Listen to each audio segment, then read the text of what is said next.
Okay, hello students. So last class के अंदर हम लोगों ने टॉपिक कंप्लीट किया था, कौन सा वाला? तो लास्ट क्लास के अंदर हमने कुछ कंप्लीट नहीं किया था। हमने स्टार्ट किया था टॉपिक कौन सा? ट्रांसक्रिप्शन। तो ट्रांसक्रिप्शन का अभी प्रोसेस मुझे आपको एक्सप्लेन करना बाकी है ना? तो ट्रांसक्रिप्शन में मैंने लास्ट टाइम क्या पढ़ा था आपको?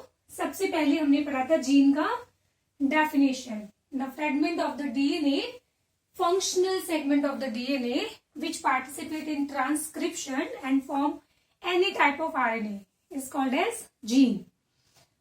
ठीक है, तो gene coding as well as non coding कोई भी आरएनए बना सकता है।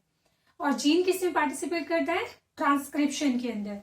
तो इसका मतलब ये हुआ कि ट्रांसक्रिप्शन के अंदर कोई भी आरएनए फॉर्म होता है, क्या खाली एमआरएनए नहीं बनता है। बट जीन के अंदर पोर्शन जो सिर्फ एमआरएनए बनाता है उसको हम टेक्निकली क्या बोलते हैं? सिस्ट्रॉन। क्लियर? इसके बाद हमने पढ़ा था कि एमआरएनए सिर्फ जब क्या बनते हैं? पॉलीपेप्टाइड चेन बनती है। प्रोटीन सही है बेटा, बट पॉलीपेप्टाइड चेन लिखना एग्जैक्टली सही होता है। तो पॉलीपेप्टाइड चेन फॉर्म करता है, ठीक है। तो ये प्रोसेस कौन सा होता है? ट्रांसलेशन। और उसके बाद हमने पढ़ा था कि डीएनए के अंदर कौन से स्ट्रैंड को आप क्या बोलोगे? कॉम्प्लीमेंट्री बोलोगे, कोडिंग बोलोगे, एंड कौन से स्ट्रैंड को क्या बोलने वाले? Non coding strand. तो वो डिपेंड करता है, जो मैं आपको एक्सप्लेन कर चुकी हूँ। फिर हमने एक क्वेश्चन सॉल्व किया था कि एमआरएनए की जीन जो होता है उसकी 2 स्ट्रैंड्स होती है, और ये कभी दोनों स्ट्रैंड जो होती है वो ट्रांसक्रिप्शन के अंदर पार्टिसिपेट नहीं करती है। ऐसा क्यों? ये भी हम लोगों ने डिस्कस कर लिया। ऐसा क्यों? क्योंकि अगर दोनों अगर स्ट्रैंड एक साथ अगर ट्रांसक्रिप्ट होगी तो उनसे बनने वाला दोनों एमआरएनए जो होंगे वो एक दूसरे के कॉम्प्लीमेंट्री होंगे। तो बन जाएगा एक डबल स्ट्रैंडेड एमआरएनए जो राइबोसोम पे बाइंड नहीं हो सकता है, प्रोटीन नहीं बनेगा। और दूसरा रीजन हमने पढ़ा था कि दोनों स्ट्रैंड अगर ट्रांसक्रिप्ट होती है तो उनसे बनने वाले दोनों एमआरएनए डिफरेंट होंगे, एंड दोनों एमआरएनए के अंदर नाइट्रोजनस बेस से सीक्वेंस अगर अलग होगा तो उनसे प्रोटीन भी अलग अलग बनेगी। बट ऐसा नहीं होता है, ठीक है। चलो, उसके बाद हमने पढ़ा था क्या? स्ट्रक्चर ऑफ जीन के बारे में। तो जीन का स्ट्रक्चर क्या होता है? जीन का स्ट्रक्चर हम लोगों ने देखा था कि जीन के अंदर एक प्रमोटर होता है, एक टर्मिनेटर होता है। फिर प्रमोटर जो होता है जहां पे आरएनए पॉलीमरेज एक्चुअली बाइंड होता है, एंड टर्मिनेटर जहां से आरएनए पॉलीमरेज क्या होगा? बाहर निकल जाएगा। और हमने देखा था कि जो प्रमोटर होता है उसमें एक प्रोकैरियोट्स में प्रेजेंट होता है प्रिब्नो बॉक्स, जो कितना दूर होता है? जो प्रेजेंट होता है -10 बेस पेयर पहले, ठीक है। और यहाँ पे सीक्वेंस होती है क्या? TA सीक्वेंस होती है। और जबकि यूकैरियोट्स के अंदर ये था 20 बेस पेयर पहले, तो 20 बेस पेयर पहले, तो यहाँ पे सीक्वेंस हो जाएगा TA हमने पढ़ा था टाट, या फिर होगा 8। तो यूकैरियोट्स में आप इसको क्या बोलते हो? ये तो हो गया प्रोकैरियोट्स, और ये हो जाएगा यूकैरियोट्स। तो यूकैरियोट्स में आप इसको बोलते हो टाटा बॉक्स, या फिर इसको बोलते हैं हॉगनेस बॉक्स। बट प्रोकैरियोट्स में -35 पहले यहाँ पे एक होती है रिकॉग्नाइजेशन सीक्वेंस, और यूकैरियोट्स के अंदर -170 पहले यहाँ पे एक कैट बॉक्स होता है। और ध्यान रखिएगा कि ये Tata box, Pribnow box, CAAT box, recognition sequence, ये सारी की सारी कंजर्व होती है थ्रू आउट कंप्लीट एवोल्यूशन के अंदर। इनके अंदर बहुत ज्यादा चेंजेस नहीं हुआ, क्योंकि अगर चेंजेस हुआ भी होगा तो वो म्यूटेशन, मतलब वो ऑर्गेनिज्म ही सर्वाइव नहीं करेगा, तो वो म्यूटेशन नेक्स्ट प्रोजेनी को ट्रांसफर भी नहीं हुए। चलो, तो आज हम लोग ट्रांसक्रिप्शन कंप्लीट कर लेते हैं। तो अब मुझे बताओ कि जो ट्रांसक्रिप्शन होता है वो करता कौन है? तो आरएनए पॉलीमरेज। तो पहले हम लोग थोड़ा सा आरएनए पॉलीमरेज के बारे में डिस्कस कर लेते हैं। तो जो आरएनए पॉलीमरेज होता है ये क्या बनाता है? आरएनए बनाता है, बट किसके ऊपर? डीएनए के ऊपर। दैट्स वाई आरएनए पॉलीमरेज को हम बोलेंगे DNA dependent, DNA dependent RNA polymerase. और आरएनए पॉलीमरेज जो है वो बेसिकली प्रोकैरियोट्स के अंदर सिर्फ एक टाइप का होता है, और यूकैरियोट्स में क्या होंगे, इसके 3 टाइप्स होंगे। वेरी वेरी वेरी इंपॉर्टेंट, ये बेटा नीट एग्जाम का बहुत ज्यादा इंपॉर्टेंट क्वेश्चन है, तो इसको तो वेरी वेरी इंपॉर्टेंट कर लेना, ठीक है। तो यूकैरियोट्स में आ जाते हैं। तो यूकैरियोट्स के अंदर हमारे पास कौन कौन सा आरएनए होता है, तो हमारे पास एक तो आरएनए होता है, और एक हमारे पास एमआरएनए होता है, और फिर एक हमारे पास टीआरएनए होता है, और एक हमने पढ़ा था एसएनआरएनए, ठीक है। तो अब याद रखिएगा कि इसके अंदर यहाँ पे आरएनए कौन फॉर्म करेगा, तो इसको फॉर्म करता है आरएनए पॉलीमरेज 1। एमआरएनए को बनाता है आरएनए पॉलीमरेज 2, एंड इसको बनाएगा आरएनए पॉलीमरेज 3। क्लियर हो गया। अब मैं कुछ आगे वैल्यू लिखने जा रही हूं जो आपको फोकस नहीं करना अभी, क्योंकि वो मैं आपको नेक्स्ट क्लास में एक्सप्लेन करूंगी। तो यहाँ पे आरएनए 28S, कौन सा 28S, एक आता है 5.8S, और एक आएगा इसके अंदर 18S। ये अभी आपको याद नहीं करना है, आप बस नोट्स में लिख लो। और इसमें एक एक्सेप्शन आता है 5S आरएनए। तो इसका फॉर्मेशन कौन करता है, इसका एक्सेप्शनली इस आरएनए का फॉर्मेशन आरएनए पॉलीमरेज 3 करता है। मैं फिर बोल रही हूँ बेटा, इसको अभी छोड़ दो, ये कुछ काम का नहीं है, ठीक है। ये राइबोसोम वाला टॉपिक आने वाला है, आने दो नेक्स्ट क्लास के अंदर। चलो, और आरएनए पॉलीमरेज जो 2 होता है ना, वो बनाता है यहाँ पे एचएनआरएनए और बनाएगा एमआरएनए। ये भी मैं आपको एक्सप्लेन कर दूंगी, ठीक है। इसको बस आप इतना सा रट लेना। और आरएनए पॉलीमरेज 1 होता है कहाँ पे, इन न्यूक्लियोलस। कहाँ पे होता है, न्यूक्लियोलस। तो आओ चलो क्लास 11th में चल दे। तो क्लास 11th के अंदर हमने पढ़ा था कि ये क्या होती है, सेल होती है। सेल के अंदर न्यूक्लियस होता है, और न्यूक्लियस के अंदर न्यूक्लियोलस होता है। क्या होता है, न्यूक्लियोलस। तो क्या मुझे आप बता सकते हो कि न्यूक्लियोलस का काम क्या होता है। न्यूक्लियोलस के अंदर बेसिकली होता है डीएनए, और ये डीएनए ट्रांसक्रिप्शन के बाद बनाता है आरआरएनए। क्या बनाएगा, आरआरएनए। और आरआरएनए जब प्रोटीन के साथ मिक्स होगा, आरआरएनए जब यहाँ पे प्रोटीन के साथ मिक्स होगा, तो आरआरएनए प्लस प्रोटीन दोनों मिलके बन जाता है राइबोसोम। और आप लोग जानते हो कि राइबोसोम को हम लोग प्रोटीन की फैक्ट्री बोलते हैं। प्रोटीन की क्या बोलते हैं, फैक्ट्री बोलते हैं। तो क्या मैं न्यूक्लियोलस को राइबोसोम फैक्ट्री बोल सकती हूँ, राइबोसोमल फैक्ट्री। नहीं आया समझ में।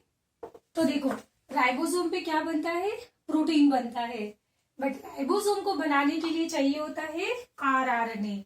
तो इस आरआरएनए को कौन बनाएगा, डीएनए। और डीएनए कौन सा वाला, न्यूक्लियोलस वाला। सो दैट्स व्हाई इस डीएनए को भी हम बोलते हैं आरडीएनए, राइबोसोमल डीएनए। और ये प्रोसेस क्या हो जाएगा, ट्रांसक्रिप्शन। तो न्यूक्लियोलस आरआरएनए बना रहा है, जो आगे फर्दर राइबोसोम बनाएगा। तो राइबोसोम तो प्रोटीन फैक्ट्री होता है, बट न्यूक्लियोलस होता है राइबोसोमल फैक्ट्री। एक बार एक अच्छा क्वेश्चन भी आया था कि जो सेल प्रोटीन एक्टिवली फॉर्म कर रही है, मतलब उसको बहुत ज्यादा प्रोटीन सिंथेसाइज करना है, तो क्या उसके अंदर न्यूक्लियोलस का साइज एनलार्ज हो जाता है। यस, क्योंकि जितना ज्यादा न्यूक्लियोलस एक्टिव होगा उतना ज्यादा आरआरएनए बनेगा, जितने ज्यादा आरआरएनए बनेंगे उतना ज्यादा राइबोसोम नंबर बढ़ेंगे, एंड जितना राइबोसोम का नंबर बढ़ेगा तो सेल के अंदर प्रोटीन सिंथेसिस भी उतना ही ज्यादा बढ़ जाएगा। समझ आ गया? पक्का? श्योर? तो ये तो क्लास 11th का टॉपिक है जो आप पहले रफ के अंदर कहीं लिख लीजिए। तो इस तरीके से मैंने आपको बता दिया कि आरआरएनए कौन फॉर्म करता है, न्यूक्लियोलस। तो इस तरीके से ये आरआरएनए जो है यानी आरएनए पॉलीमरेज 1, तो आरएनए पॉलीमरेज 1 कहाँ पे एसोसिएटेड होगा, तो ये एसोसिएटेड होता है कहाँ पे, न्यूक्लियोलस के साथ। समझ आ गया? पक्का? ठीक है। तो मैं फिर अगेन बोल रही हूँ बेटा, इन वैल्यूज को तो मतलब इनको अच्छे से याद कर लेना, ये नीट एग्जाम का बहुत इंपॉर्टेंट क्वेश्चन है। ठीक है। नेक्स्ट अब बात करते हैं, अगर यूकेरियोट्स की अगर मैं बात करूं तो इसमें आरएनए पॉलीमरेज कितने टाइप्स की हो गए, तो यहाँ पे 3 टाइप्स ऑफ आरएनए पॉलीमरेज हो जाएंगे। बट अगर मैं जो प्रोकैरियोट्स की बात करूंगी तो इसमें होता है just single type of RNA polymerase, सिर्फ एक तरह का ही आरएनए पॉलीमरेज होता है। तो मैडम क्या ये सिंगल आरएनए पॉलीमरेज आरआरएनए भी बना लेगा, एमआरएनए भी बना लेगा और क्या टीआरएनए भी बना लेगा? यस। तो अगर मैं बात करती हूँ जीन के बारे में, एक प्रोकैरियोटिक जीन की बात करूं, तो इसका जब ट्रांसक्रिप्शन होता है तो इसके ट्रांसक्रिप्शन के अंदर कुछ कंडीशन आपको ऐसे मिलेगी, ये आरआरएनए है और ये वाला टीआरएनए है और एक होता है एमआरएनए। तो मतलब इसको मैं ऐसे एक्सप्लेन नहीं करती हूँ, तो आप लोग ऐसे समझ जाना बेटा कि ये एक सिंगल आरएनए पॉलीमरेज जो है ये एमआरएनए भी बना सकता है, टीआरएनए भी बना सकता है और आरआरएनए भी बना सकता है। तो ये all type of RNA, all types of RNA synthesize करने की कैपेसिटी होती है किसके पास, single type of RNA polymerase के पास। ठीक है। अब हमारे सिलेबस में इस आरएनए पॉलीमरेज को थोड़ा सा डिटेल में पढ़ना है। तो जैसा हमने पढ़ा था कि एंटीबॉडी के अंदर 4 पॉलीपेप्टाइड चेन होती है, हीमोग्लोबिन में भी 4 पॉलीपेप्टाइड चेन होती है, बट इसके पास total 5 type of polypeptide chain होगी। कौन कौन सी? 2 अल्फा होगी, 1 बीटा होगा, 1 बीटा होगा।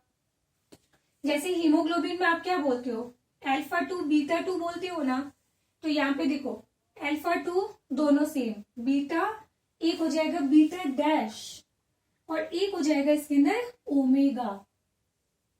तो टोटल इसके पास कितनी हो गई, 5 पॉली पेप्टाइड चेन हो गई।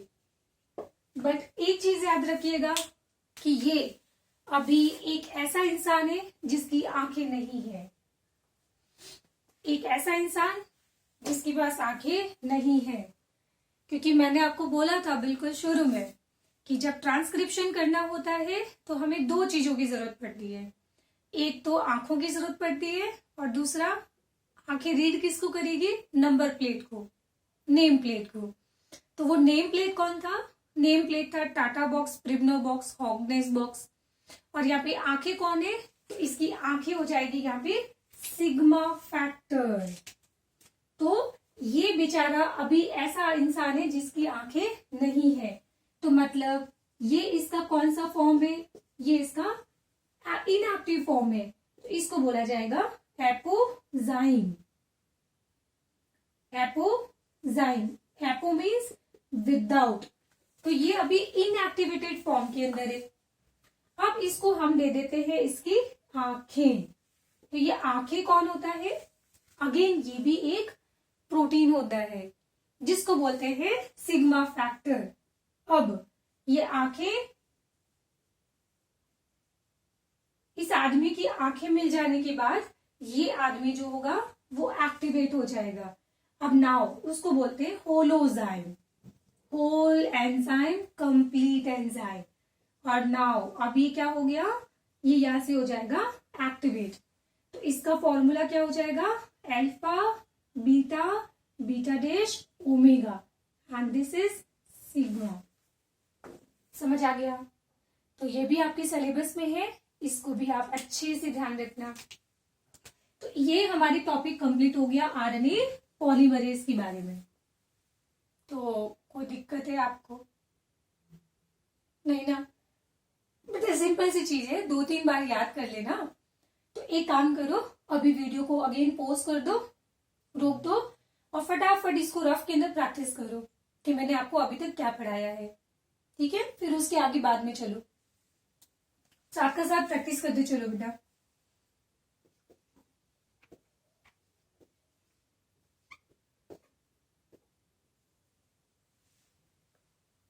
चलो, तो इसके बाद में नेक्स्ट हम अब पढ़ेंगे क्या? Process of transcription. तो ट्रांसक्रिप्शन करना कैसे? तो उसके 3 स्टेप है, initiation, elongation, termination. Initiation, elongation, termination, बस ये 3 प्रोसेस है। अब कैसे करना होता है तो देखो जरा, हम पहले एक बढ़िया सा सुंदर सा डीएनए का फोटो बना देते हैं। तो जैसे हमने पढ़ा था कि रेप्लिकेशन टफ नहीं था, तो ट्रांसक्रिप्शन तो उससे भी इजी है, इसमें तो कुछ नहीं है बेटा।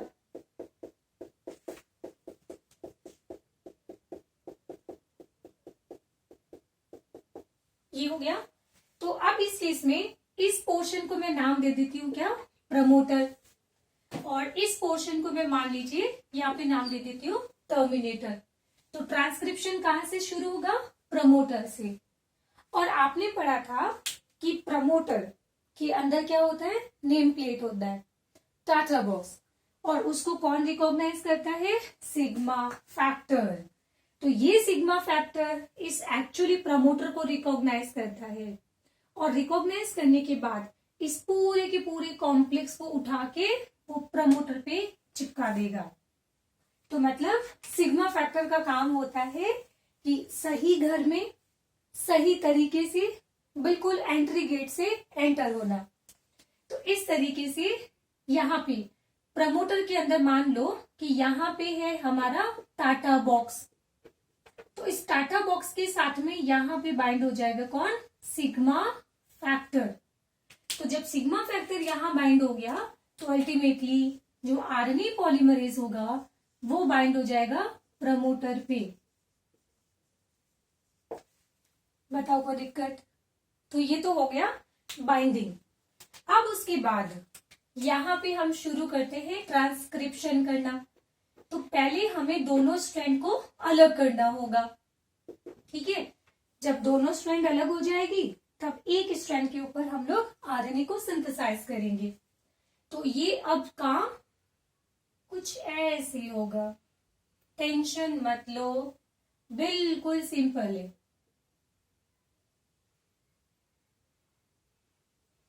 तो इसका मतलब ये हुआ कि डीएनए कभी पूरा एक साथ ओपन नहीं होता है, तो यहाँ पे भी नहीं होता है। तो यहाँ पे कौन है? ये तो हो गया टाटा बॉक्स। तो टाटा बॉक्स के ऊपर कौन बाइंड है? तो टाटा बॉक्स पे बाइंड है सिग्मा फैक्टर। अब उसके बाद में इन हाइड्रोजन बॉन्ड को ब्रेक कौन करता है? तो आपने रेप्लिकेशन में तो पढ़ा था कि हेलिकेज एंजाइम हाइड्रोजन बॉन्ड को ब्रेक करता है।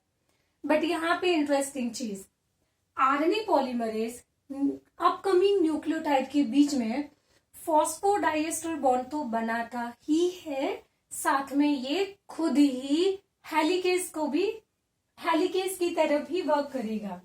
मतलब यहाँ पे हाइड्रोजन बॉन्ड को तोड़ देगा। तो अब यहाँ पे तोड़ने के बाद ये जब ओपन हो जाएगा, तो ओपन होने के बाद ये यहां से इस तरीके से आरएनए का फॉर्मेशन करता जा रहा है। मतलब जैसा यहाँ न्यूक्लियोटाइड होंगे, नाइट्रोजनस बेस होंगे, उसका कॉम्प्लीमेंट्री वो ऐड करता जाएगा, और फिर फाइनली ये जो आरएनए पॉलीमरेज है ये आगे यहां तक पहुंच गया।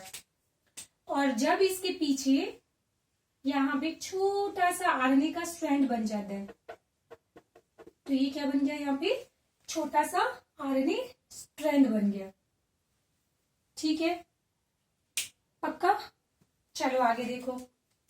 अब इसके बाद क्या मुझे बताओ, अब सिग्मा फैक्टर का कोई काम बचा है क्या? सिग्मा फैक्टर का काम क्या था? इस आरएनए पॉलीमरेज को प्रमोटर पे, एग्जैक्टली प्रमोटर पे बाइंड करना।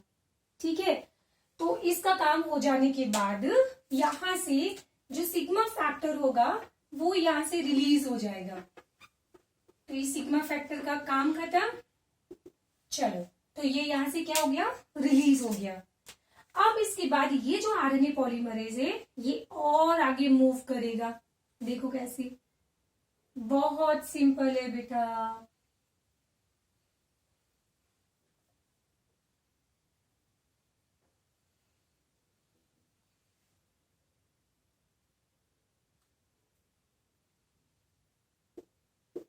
इस तरीके से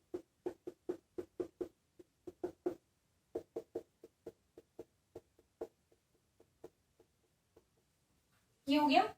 तो अब ये आरएनए पॉलीमरेज क्या हो गया? ये अब आगे भी इस तरीके से यहाँ पे आरएनए बनाता जाएगा, बनाता जाएगा, बनाता जाएगा, और ये कहां पे पहुंच गया? ये आगे भागते भागते आरएनए पॉलीमरेज यहां तक पहुंच गया।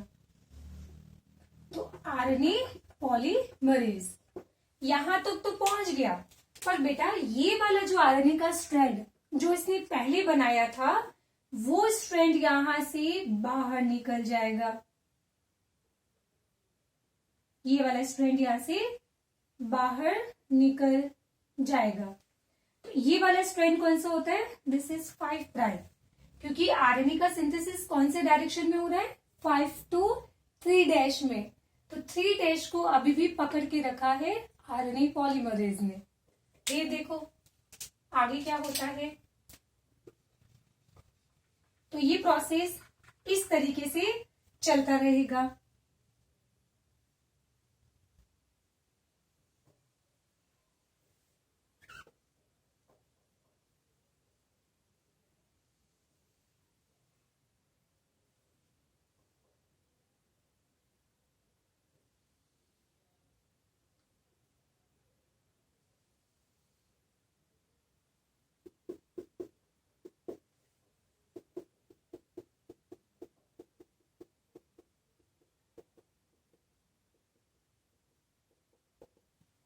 ये हो गया। तो अब देखो ये यहाँ पे इतना आरएनए बन चुका है। तो अब ये आरएनए पॉलीमरेज जब आगे मूव करेगा तो ये और हाइड्रोजन बॉन्ड को ब्रेक करेगा। तो ये ब्रेक करते करते इतना आरएनए और बना देगा। ठीक है, और ये वाला आरएनए यहां से यहां तक कौन सा वाला है? वो ये रहा। और फिर यहां से यहां तक जो बना था वो ये रहा। और ये कौन सा होगा? इसका 5 प्राइम। और इसका 3 प्राइम अभी भी किसके पास है? इसका 3 प्राइम अभी भी आरएनए पॉलीमरेज ने पकड़ के रखा है। और लास्ट में अब यहाँ पे आ जाता है ये टर्मिनेटर, और यहाँ पे कौन था? ये था प्रमोटर। बताओ कोई तकलीफ? पक्का। तो देखो ट्रांसक्रिप्शन जब होता है ना तो ये छोटे छोटे यहाँ पे बबल्स बन जाते हैं। तो ये बबल्स लाइक स्ट्रक्चर दिख रहे हैं ना, तो इनको बोलते हैं ट्रांसक्रिप्शन बबल। तो ये हो जाएगा यहाँ पे ट्रांसक्रिप्शन बबल। और ये बबल कहां से कहां मूव कर रहा है? ये प्रमोटर से टर्मिनेटर की तरफ मूव कर रहा है। और फाइनली जब एक बार ये ट्रांसक्रिप्शन बबल या फिर आरएनए पॉलीमरेज टर्मिनेटर तक पहुंच जाएगा तो उसके बाद ट्रांसक्रिप्शन पूरा हो चुका है। तो ट्रांसक्रिप्शन पूरा हो जाने के बाद अब काम खत्म। तो यहां से आरएनए पॉलीमरेज को निकाल दो। तो आरएनए पॉलीमरेज को जब हम निकाल देंगे तो जो डीएनए होगा वो एज इट इज अपनी वापस रियल फॉर्म के अंदर आ जाएगा। Let's see.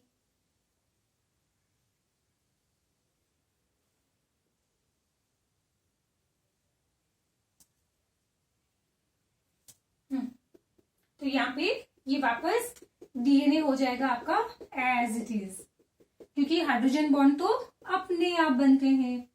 तो ये रहा इसमें प्रमोटर और ये रहा टर्मिनेटर। अब यहां से ये कौन हो गया, ये आरएनए पॉलीमरेज यहां से सेपरेट हो जाएगा। बट आप लोग एक चीज बताओ कि इस आरएनए पॉलीमरेज ने आरएनए की 3 प्राइम को पकड़ के रखा है ना, तो वो भी अब यहां से 3 प्राइम फ्री हो जाएगा और इस तरीके से ये सिंथेसाइज हो जाता है आरएनए, जो आरआरएनए भी हो सकता है, टीआरएनए भी हो सकता है और एमआरएनए भी हो सकता है। तो यहाँ पे चीजें सब कुछ खत्म कौन करेगा, तो उसका होता है रो फैक्टर। तो रोने से चीजें खत्म हो जाती है, तो ये कौन सा फैक्टर होता है, रो फैक्टर। सो क्या मैं यहाँ पे कंक्लूजन ये लिख सकती हूं कि सिग्मा फैक्टर जो होता है वो आरएनए पॉलीमरेज की एफिनिटी डीएनए के लिए बढ़ा रहा है, so that's why RNA polymerase bind हो रहा है। और रो फैक्टर जो है आरएनए पॉलीमरेज की एफिनिटी डीएनए के लिए कम कर रहा है, दैट्स व्हाई आरएनए पॉलीमरेज वहां से निकल जाएगा। तो this is rho factor, rho dependent termination.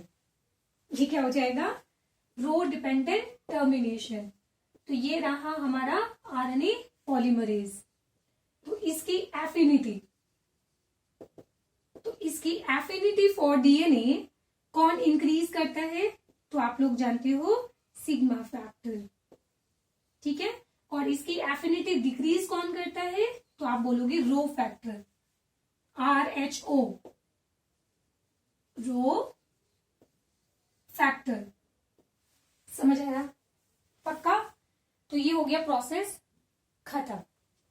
इसको मैं बस लिख देती हूं कि this is initiation, this is initiation. और ये प्रोसेस क्या हो जाएगा, हाँ, तो ये प्रोसेस हो जाएगा यहाँ पे इलोंगेशन। ये क्या हो जाएगा, इलोंगेशन। और ये लास्ट में ये वाला प्रोसेस हो जाएगा यहाँ पे टर्मिनेशन। तो इसको थोड़ा सही से लिख लेना। बताओ क्या तकलीफ थी, देखो मुझे पढ़ाने में टाइम लगा है बेटा, बट इस डायग्राम में है क्या, आरएनए पॉलीमरेज को एग्जैक्टली प्रमोटर पे कौन बाइंड करवाता है, सिग्मा फैक्टर। तो सिग्मा फैक्टर जब टाटा बॉक्स पे बाइंड होगा तो ये बाकी का जो कॉम्प्लेक्स है ये एग्जैक्टली प्रमोटर पे बाइंड हो जाएगा, हो गया। अब उसके बाद में ये हाइड्रोजन बॉन्ड को ब्रेक कौन करेगा, आरएनए पॉलीमरेज खुद। और नए नए न्यूक्लियोटाइड को यहाँ पे कॉम्प्लीमेंट्री के बेसिस पे बाइंड कौन करेगा, अगेन आरएनए पॉलीमरेज। तो न्यूक्लियोटाइड और न्यूक्लियोटाइड के बीच में फॉस्फोडाइस्टर कौन बनाएगा, आरएनए पॉलीमरेज। ध्यान रखिएगा कि यहाँ पे न्यूक्लियोटाइड कौन सी वाले होंगे, डीऑक्सी वाले या राइबो वाले, राइबो न्यूक्लियोटाइड, ठीक है। तो यहाँ पे इसने छोटा सा आरएनए का फ्रेगमेंट बना दिया, तो ये तो हो गया क्या, इनिशिएशन, बाइंडिंग। और जब तक छोटा सा आरएनए फ्रेगमेंट नहीं बन जाता है तब तक ये काम होता है इनिशिएशन का। अब उसके बाद सिग्मा फैक्टर का काम खत्म हो गया, तो सिग्मा फैक्टर यहाँ से रिलीज हो जाएगा। और रिलीज होने के बाद में आरएनए पॉलीमरेज हाइड्रोजन बॉन्ड को ब्रेक करता रहेगा, आगे बढ़ता रहेगा, ब्रेक करता रहेगा, आगे बढ़ता रहेगा, ब्रेक करता रहेगा, आगे बढ़ते रहेगा। कब तक, जब तक टर्मिनेशन नहीं आ जाता है। और एक बार जब टर्मिनेशन आ गया तो उसके बाद में आरएनए पॉलीमरेज को वहां से हटा देगा कौन, रो फैक्टर। तो this is rho dependent termination, क्योंकि जब आप एमबीबीएस करोगे तो उसमें एक रो इंडिपेंडेंट टर्मिनेशन भी होता है जो आपके सिलेबस में है नहीं, ठीक है। और फिर फाइनली ये हमारा आरएनए, ये डीएनए और ये आरएनए पॉलीमरेज सब कुछ अलग हो जाता है। तो इनिशिएशन का मतलब होता है सबको जोड़ना, असेंबल करना, और टर्मिनेशन का मतलब होता है सबको अलग कर देना। तो उसके बीच का स्टेप क्या हो गया, उसके बीच का स्टेप हो जाएगा इलॉन्गेशन। समझ आ गया। तो इस तरीके से टर्मिनेशन, ट्रांसक्रिप्शन की कहानी हो गई खत्म। तो अगेन मैं बोल रही हूँ ये वीडियो यहीं पे पोस्ट कर दो और ये वाला पूरा प्रोसेस एक बार रफ में बिना देखे बनाओ जल्दी, ठीक है। फिर आगे शुरू करते हैं हम लोग। और हाँ, अभी लेक्चर नहीं खत्म हुआ है बेटा।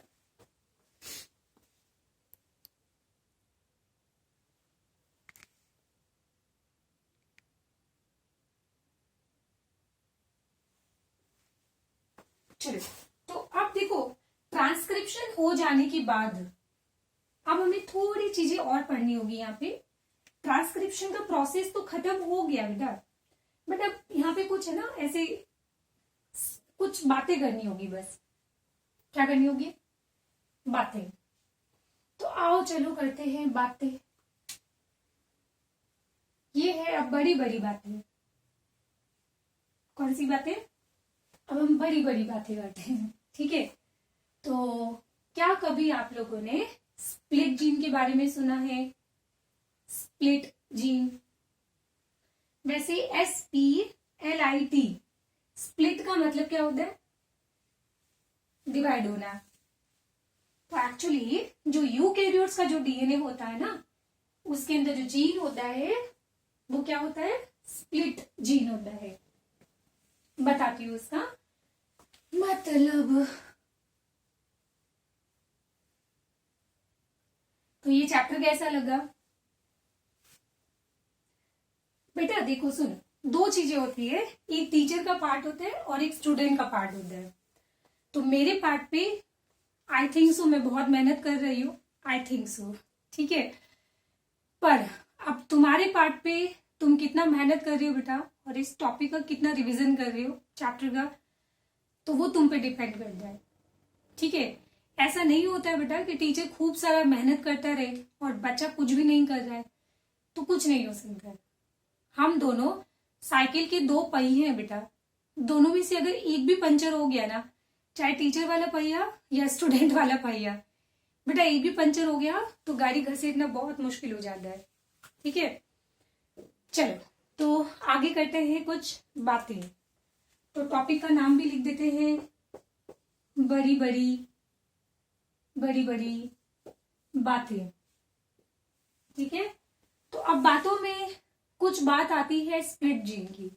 किसकी बात आती है? स्प्लिट जीन की। तो अब हम कंपेयर करते हैं प्रोकैरियोट्स को और यूकैरियोट्स को। पता नहीं कितना कंपेयर करना बाकी है। क्लास 11 से शुरू हुए थे प्रोकैरियोट्स और यूकैरियोट्स को कंपेयर करना, जो अभी तक चल रहा है। कोई बात नहीं, MBBS में भी चलेगा, ठीक है। तो मैं अगर यहाँ पे बात करूं प्रोकैरियोटिक जीन के बारे में, और ये हमारे पास होती है कौन सी? Eukaryotic gene. तो जैसे यहां से लेकर ये इतना पोर्शन हमारा हो जाता है कौन सा? Eukaryotic gene. तो अब एक इंटरेस्टिंग चीज सुनो, जब मैं आपको ह्यूमन जीनोम प्रोजेक्ट पढ़ाऊंगी, ह्यूमन का जीनोम का प्रोजेक्ट हुआ था, तो उस ह्यूमन जीनोम प्रोजेक्ट के अंदर हमने ये जाना कि हमारा लेस देन 2% पार्ट, कितना? लेस देन 2% जो पार्ट होता है, सॉरी 1 to 2% जो पार्ट होता है, सिर्फ यही फंक्शनल होता है। तो मतलब बाकी का जो DNA है वो हमारे लिए क्या है? यूजलेस। कैसा है? यूजलेस। तो मतलब हमारे पास फालतू का DNA बहुत कैरी करते हैं। इसका मैं रीजन आपको समझाऊंगी, ठीक है। तो ये जीन हम क्या बोलते हैं कि gene is a functional segment of DNA। पर आप आज जान के सरप्राइज होने वाले हो कि यूकैरियोट्स का जो जीन होता है वो कभी फुल्ली फंक्शनल नहीं होता है, उसमें भी बकवास पार्ट होता है, और उस बकवास पार्ट को बोला जाता है इंट्रॉन। इस बकवास पार्ट को क्या बोला जाता है? इंट्रॉन। इन मतलब क्या होता है? बीच में। तो ये जो फंक्शनल पार्ट होता है इसके बीच बीच में आ गया, इसलिए बोलते हैं इसको इंट्रॉन। तो ये इसका कौन सा होता है? ये इसका नॉन फंक्शनल पार्ट है बेटा। तो इसके फंक्शनल पार्ट को क्या बोला जाता है? तो इसका जो फंक्शनल पार्ट है that is known as exon. तो बेचारा ये एक्सोन और ये एक्सोन, इन दोनों को बीच में से डिवाइड कर दिया किसने? इंट्रॉन ने। तो दैट्स वाई इसका फंक्शनल जो पार्ट होता है वो बीच में से डिवाइडेड होता है by non functional part, that is known as क्या? इंट्रॉन। तो दैट्स वाई इस जीन को बोला जाता है स्प्लिट क्योंकि यहाँ पे दो फंक्शनल जो पार्ट है एक नॉन फंक्शनल सेगमेंट से डिवाइडेड है, स्प्लिट है, तो दैट्स वाई इसको बोलेंगे हम स्प्लिट जीन। तो ये प्रॉपर्टी किसका होता है? यूकैरियोट्स का। समझ आया? पक्का? वापस देखो, मैंने बोला था कि जीन क्या होता है? फंक्शनल पार्ट होता है, पर जीन के अंदर भी जो फंक्शनल पार्ट होता है वो कुछ नॉन फंक्शनल पार्ट से डिवाइडेड है, स्प्लिट है, और वो नॉन फंक्शनल पार्ट क्या होता है? इंट्रॉन। और इसके फंक्शनल पार्ट को हम लोग क्या बोलते हैं? एक्सोन। ये ई इंडिकेट फॉर एक्सोन। तो एक्सोन इसका कौन सा पार्ट हो जाएगा? इसका फंक्शनल पार्ट हो जाएगा। ये समझ आ गया आपको? पक्का? चलो, अब तुम एक चीज सोचो बेटा कि इस जीन का अगर ट्रांसक्रिप्शन होता है, मान लेते कि अगर यूकैरियोटिक जीन जब ट्रांसक्रिप्ट होती है तो एक प्रॉब्लम होगी। यहां आइडिया लगा सकते हो क्या प्रॉब्लम होगी? आइडिया लगा सकते हो क्या प्रॉब्लम होगी?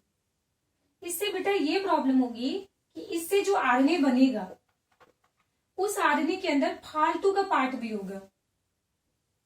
मतलब जीन तो पूरा ट्रांसक्रिप्ट होता है ना बेटा, यहां से यहां तक, तो उसके अंदर एक्सोन के साथ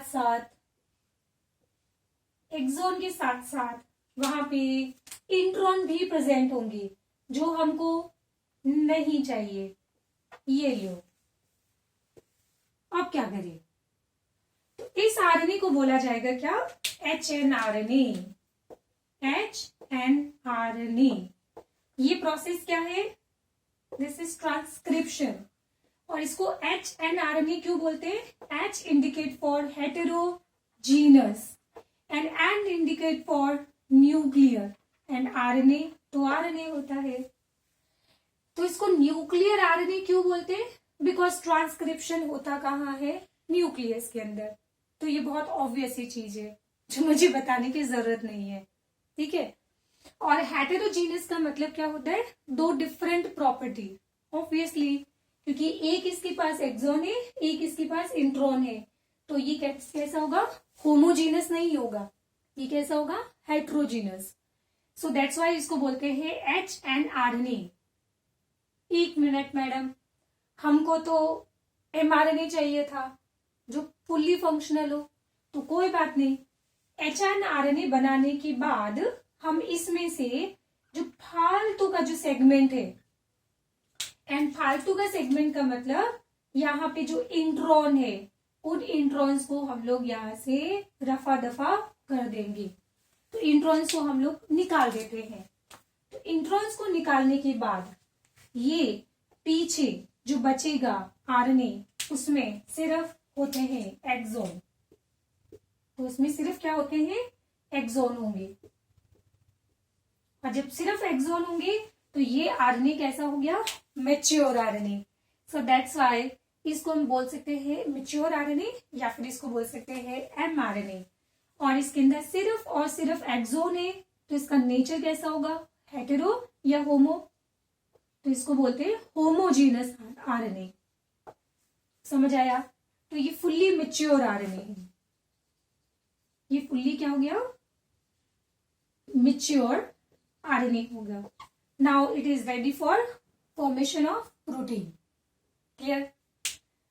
तो इसका मतलब यूकैरियोट्स के अंदर एक और मुसीबत है। वो क्या है? ट्रांसक्रिप्शन में उसमें डायरेक्टली कभी mRNA नहीं बनता है, उसमें पहले HNRNA बनता है, फिर उसमें से इंट्रॉन हटाने होते हैं, तब जाके mRNA बनता है। समझ आया? पक्का? तो इसको मैं प्रोसेस को क्या बोलूं? इंट्रॉन के हटाने के प्रोसेस को हम बोलते हैं स्प्लाइसिंग। तो ये प्रोसेस क्या हो जाएगा? स्प्लाइसिंग। और स्प्लाइसिंग करता कौन है? स्प्लाइसिंग करता है स्प्लाइजियोसोम। स्प्लाइजियोसोम, तो ये तो प्रोसेस का नाम हो गया। एंड जो कॉम्प्लेक्स होगा उसका नाम है स्प्लाइजियोसोम। और स्प्लाइजियोसोम एक्चुअली बना होता है rRNA प्लस प्रोटीन का। तो जैसे हम लोग बोलते हैं कि राइबोसोम किसका बना होता है, राइबोसोम बना होता है आरएनए और प्रोटीन का। तो उसी तरह ये स्प्लाइसोसोम जो कॉम्प्लेक्स होता है ये बनता है एसएनआरएनए और प्रोटीन का। तो snRNA plus protein is equal to spliceosome. तो प्रोसेस का नाम क्या होता है, स्प्लाइसिंग हो जाएगा। कोई प्रॉब्लम नहीं। तो यहाँ पे इन इंट्रॉन को रिमूव कौन करता है, snRNA. S stand for small, S stand for small, और इसको बोलते हैं न्यूक्लियर आरएनए। बहुत सिंपल है बेटा। तो ये ट्रांसक्रिप्शन कहाँ पे होता है, न्यूक्लियस के अंदर। फिर कौन बनता है, एचएनआरएनए। तो एचएनआरएनए से एमआरएनए ये कहाँ पे कन्वर्ट करोगे, ऑब्वियसली न्यूक्लियस के अंदर। तो एक न्यूक्लियस के अंदर मिलने वाला स्मॉल आरएनए जो क्या करता है, यहाँ पे एचएनआरएनए को एमआरएनए में कन्वर्ट करने में हेल्प करता है। बेसिकली वो इंट्रॉन को रिमूव करता है। तो इस प्रोसेस को मैं क्या बोल रही हूँ, स्प्लाइसिंग तो बोल रही हूँ, बट इसको हम बोलेंगे क्या, पोस्ट ट्रांसक्रिप्शनल प्रोसेस। इस प्रोसेस को क्या बोलेंगे, पोस्ट ट्रांसक्रिप्शनल प्रोसेस। नहीं आया समझ में, कोई दिक्कत नहीं, इसको मैं हटा देती हूं ताकि कोई कंफ्यूजन ही ना हो। तो वापस देखो इधर। तो हम लोग कभी एचएनआरएनए से डायरेक्टली प्रोटीन नहीं बना सकते हैं। तो उसके लिए क्या करना होगा, तुमको एचएनआरएनए को कन्वर्ट करना होगा किसमें, एमआरएनए के अंदर। इस प्रोसेस को आप क्या बोलते हो, डीएनए से आरएनए बनना, ट्रांसक्रिप्शन। बट एचएनआरएनए से एमआरएनए बनना, this is post transcriptional process. Post transcriptional क्यों, क्योंकि ट्रांसक्रिप्शन के बाद का प्रोसेस है। ठीक है, तो ये क्या हो जाएगा, पोस्ट ट्रांसक्रिप्शनल प्रोसेस। और उसमें एक घटना घटित होती है, कौन सी, स्प्लाइसिंग की। और एक बार स्प्लाइसिंग हो जाने के बाद ये कौन दिखाई दे रहा है आपको, न्यूक्लियर मेम्ब्रेन। तो इस न्यूक्लियर मेम्ब्रेन के अंदर यहाँ प्रेजेंट होते हैं न्यूक्लियर पोर। तो न्यूक्लियर पोर से ये एमआरएनए जो होगा वो साइटोप्लाज्म में रवाना कर दिया जाएगा। और न्यूक्लियर पोर कैसा, न्यूक्लियर मेम्ब्रेन कैसी होती है, डबल मेम्ब्रेन। ठीक है। तो अगर तुमसे कोई भला आदमी ये पूछे कि बेटा जी ये बताओ कि पोस्ट ट्रांसक्रिप्शन प्रोसेस कहाँ होता है, न्यूक्लियस में या साइटोप्लाज्म में। ठीक है, सबके पास आंखें हैं, देख लो। हम लोग बहुत लकी है बेटा, है ना। तो देखो इसको, तो पोस्ट ट्रांसक्रिप्शन कहाँ दिख रहा है तुमको, न्यूक्लियस के अंदर। तो बस, तो ट्रांसक्रिप्शन कहाँ पे होता है, न्यूक्लियस के अंदर। पोस्ट ट्रांसक्रिप्शनल प्रोसेस भी कहाँ पे होते हैं, न्यूक्लियस के अंदर। कोई मुसीबत, पक्का। तो क्या पढ़ाया मैंने, कुछ टफ पढ़ाया है क्या। देखो इसके अंदर क्या है, इंट्रॉन एक्सॉन है। तो जब ट्रांसक्रिप्शन होगा तो आरएनए के अंदर भी इंट्रॉन एक्सॉन दोनों होंगे। हमें इंट्रॉन नहीं चाहिए तो वहां से हटा दो, पीछे क्या बचा, सिर्फ एक्सॉन। ये लो, तैयार हो गया एमआरएनए। क्या मुसीबत थी इसमें। हाँ चलो, अब आ जाते हैं कहाँ पे, प्रोकैरियोट्स पे।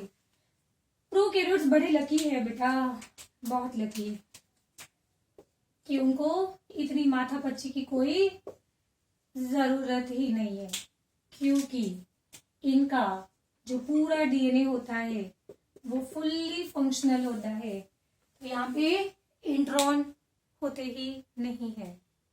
वाओ। तो इसका मतलब हुआ कि इसका जीन का जब ट्रांसक्रिप्शन होगा तो डायरेक्ट डायरेक्ट डायरेक्ट डायरेक्ट बन जाएगा यहाँ पे क्या, एमआरएनए, जिसमें क्या प्रेजेंट होते हैं, जिसमें प्रेजेंट होते हैं एक्सोन एक्सोन एक्सोन एक्सोन। तो इसका मतलब ये क्लियर हो गया कि प्रोकैरियोट्स के अंदर पोस्ट ट्रांसक्रिप्शनल मॉडिफिकेशन नहीं होते हैं। पोस्ट ट्रांसक्रिप्शनल मॉडिफिकेशंस प्रोकैरियोट्स को जरूरत नहीं है। ध्यान से सुन लेना।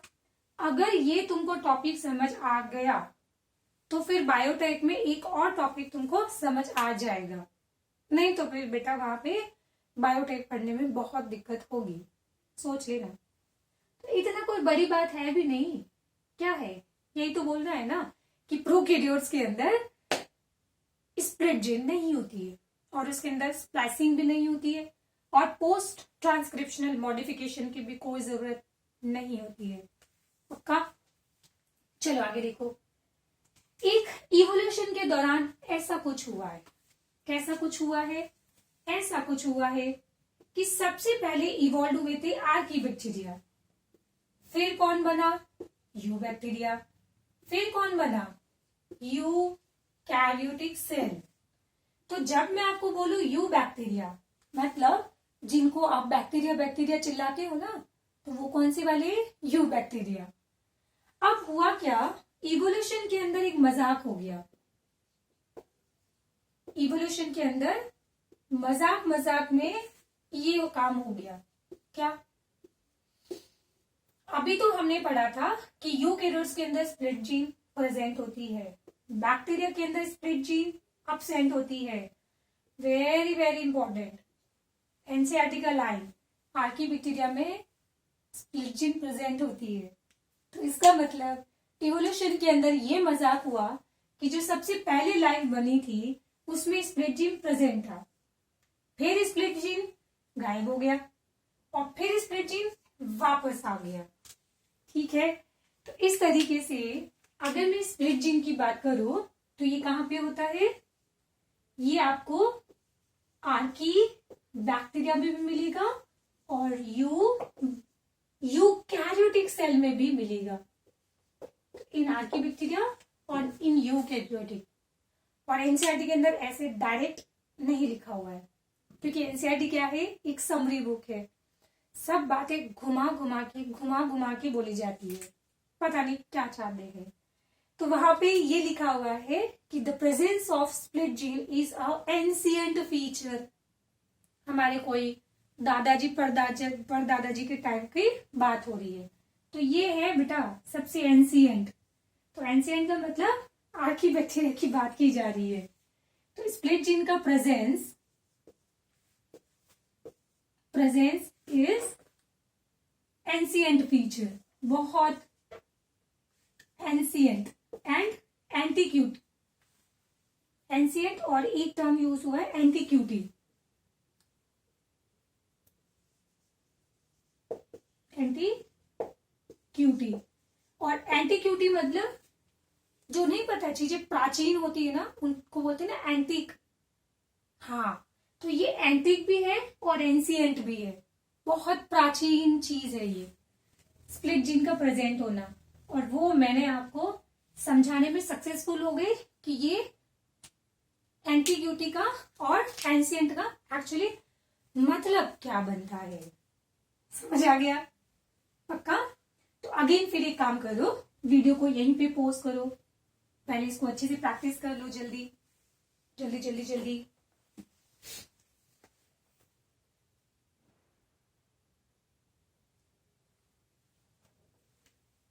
ओ मैडम, और कितनी देर क्लास होगी? चलो एक काम करती हूँ, मुझे आप पे आ गई है दया, तो आज मैं आपको थोड़ी छोटी क्लास देती हूँ, ठीक है? तो आज हम चलो सुनो इधर, एक छोटी सी बात और सुन लो बैक्टीरिया के बारे में। किसके बारे में? बैक्टीरिया के बारे में। तो पहले मैं इसको रफ में यहां समझा देती हूँ। तो बैक्टीरिया के अंदर आपको अगेन एक और चीज मिलती है। ये मान लो मैंने बना दिया बैक्टीरिया, बस 2 मिनट, टाइम स्टार्ट नाउ। ये क्या है इसका? ये इसका होता है डीएनए। तो डीएनए के अंदर जब ट्रांसक्रिप्शन होता है तो इसके ट्रांसक्रिप्शन से क्या बनता है? आरएनए बनता है। और एक बार के लिए मान लेते हैं कि आरएनए कौन सा है? ये आरएनए हो जाता है एमआरएनए। तो सोचो अब ये डीएनए होता कहाँ पे? साइटोप्लाज्म के अंदर। और साइटोप्लाज्म में और कौन होता है? राइबोसोम। Oh my God! तो इसका मतलब ये हुआ कि जैसे ही ट्रांसक्रिप्शन के बाद थोड़ा सा भी एमआरएनए बाहर आएगा तो उस पे बाइंड हो जाएगा राइबोसोम, और राइबोसोम यहां से प्रोटीन बनाना शुरू कर देंगे। तो जब ट्रांसक्रिप्शन और आगे बढ़ेगा, तो ये तो हो गया डीएनए, और ट्रांसक्रिप्शन मान लो शुरू हुआ था यहां से और यहां तक आ गया था। अब मान लो कि ट्रांसक्रिप्शन यहां तक हो गया, ठीक है, और ये बन रहा है एमआरएनए। तो इसके पीछे ये जो राइबोसोम होगा ये भी यहाँ पे आगे बढ़ेगा, और आगे बढ़ते बढ़ते ये राइबोसोम मान लो यहां तक पहुंच गया, ये लो, और यहाँ पे फिर एक प्रोटीन भी बन रहा है। तो आप लोगों ने क्या नोटिस किया है, क्या नोटिस किया है कि यहाँ पे ये क्या हो रहा है, ये तो हो रहा है ट्रांसक्रिप्शन, बट ट्रांसक्रिप्शन के पीछे पीछे क्या हो रहा है, ट्रांसलेशन। तो बैक्टीरिया के अंदर ट्रांसक्रिप्शन न्यूक्लियस के अंदर नहीं होता है, क्योंकि बैक्टीरिया में तो न्यूक्लियस होता ही नहीं है। तो यानी इसका मतलब ये हुआ कि बैक्टीरिया के अंदर ट्रांसक्रिप्शन और ट्रांसलेशन दोनों कपल्ड प्रोसेस होते हैं। कैसे होते हैं, कपल्ड प्रोसेस होते हैं। जबकि यूकेरियोट्स के अंदर पहले शांति से ट्रांसक्रिप्शन किया जाएगा, फिर ये एमआरएनए जी साइटोप्लाज्म में जाएंगे, और उसके ऊपर राइबोसोम जब बाइंड होंगे तब बनेगा क्या, प्रोटीन। बट यहाँ पे बैक्टीरिया के अंदर आपको इंटरेस्टिंग चीज क्या मिलेगी, coupled transcription and translation process. Coupled transcription and translation process, दोनों ट्रांसक्रिप्शन और ट्रांसलेशन एक साथ हो रहे हैं। कहाँ पे, प्रोकैरियोट्स में। बट यूकैरियोट्स में न्यूक्लियर मेम्ब्रेन की वजह से ऐसा कुछ नहीं होता है, ठीक है। तो अभी 30 सेकेंड फिर भी बाकी है, तो बताओ। तो ये डायग्राम आप रफ में उधर बना लेना, ठीक है। तो अब मैं नेक्स्ट क्लास के अंदर आपको पढ़ाऊंगी इस पोस्ट ट्रांसक्रिप्शनल मॉडिफिकेशन के बारे में, कि ये एग्जैक्टली क्या होता क्या है। तो मैडम पूरा डिटेल में पढ़ना है क्या, बहुत ज्यादा नहीं है, शांति रखो, ठीक है। बट अच्छी चीज ये है बेटा कि इस टॉपिक के अंदर कुछ भी रटना नहीं पड़ता। एक बार चीजें समझ आ गई ना, बस फिर हम राजा ही राजा, ठीक है। चलो फिर स्माइल करते जाओ, अच्छे से पढ़ाई करते जाओ। चलो बाय बाय।